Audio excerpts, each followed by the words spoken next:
Salut, nouvelle vidéo sur les statistiques. Aujourd'hui sur le caractère quantitatif. Est-il discret ou continu?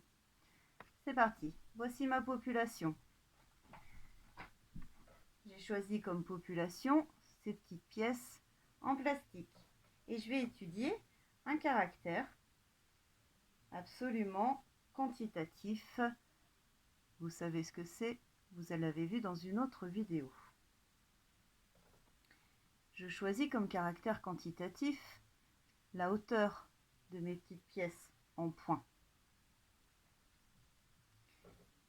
Je vais les ranger selon l'ordre croissant de leur hauteur, c'est-à-dire du plus petit au plus grand.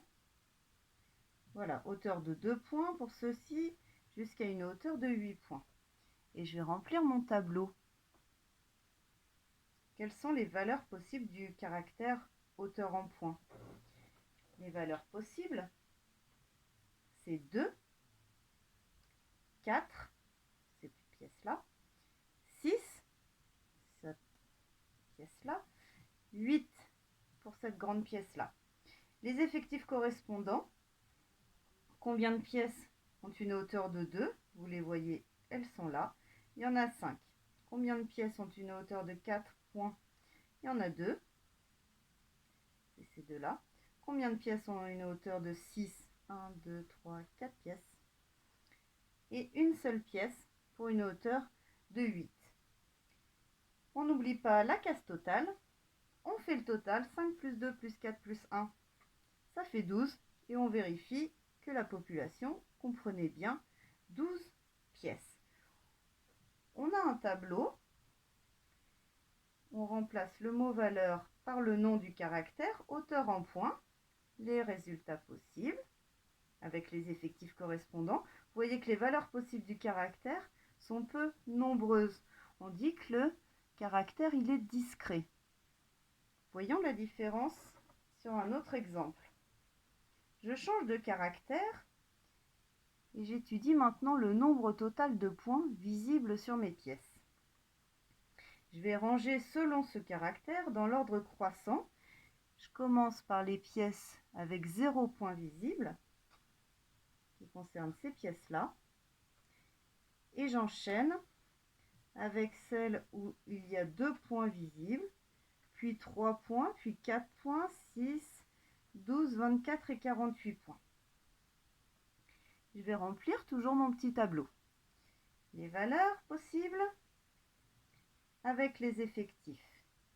Mais je vois qu'il faudrait que je mette de 0 à 48 points. Ça me fait beaucoup trop de valeurs possibles à mettre. Je vais donc répartir les valeurs possibles du caractère par classe. Des classes, s'il vous plaît, de même amplitude. L'amplitude d'une classe, c'est la même chose que la taille de la classe. 0 à 48, je propose des classes de taille 12, d'amplitude 12. Ça ressemble à ça une classe. 0, 12 pour les premières valeurs, 12, 24, 24 à 36. Et puis la dernière, pour être sûr d'aller de 0 à 48, la classe 36-48. Je dois maintenant mettre les effectifs correspondants. Nombre total de points visibles entre 0 et 12, ça concerne toutes ces pièces-là jusqu'à celle-ci qui en contient 6. Celle qui en contient 12 n'est pas comptabilisée à cause du crochet. Elle n'est pas comptée dans cet intervalle-là. Elle le sera dans celui-ci. Donc 9 pièces pour ma première catégorie. Dans ma deuxième classe, de 12 à 24, sans prendre le 24 à cause du crochet, ça ne concerne que cette pièce-là, de 12. Effectif 1. 24 à 36, j'ai la pièce de 24, toute seule, une.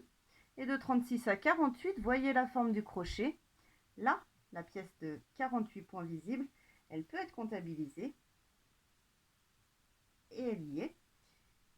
Je n'oublie pas de faire le total au bout. 9 plus 1 plus 1 plus 1, ça fait 12. Je retrouve exactement l'effectif total de ma population de 12 pièces et je regarde la différence entre mes deux tableaux. La différence se trouve dans les valeurs du caractère qui ont été rangées par classe. Ça s'appelle donc un caractère continu.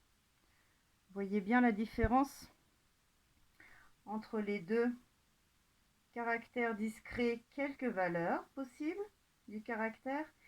Caractère continu, tellement de valeurs possibles qu'on a été obligé de les regrouper par classe. Ce sont ces intervalles. Voilà, vous savez tout.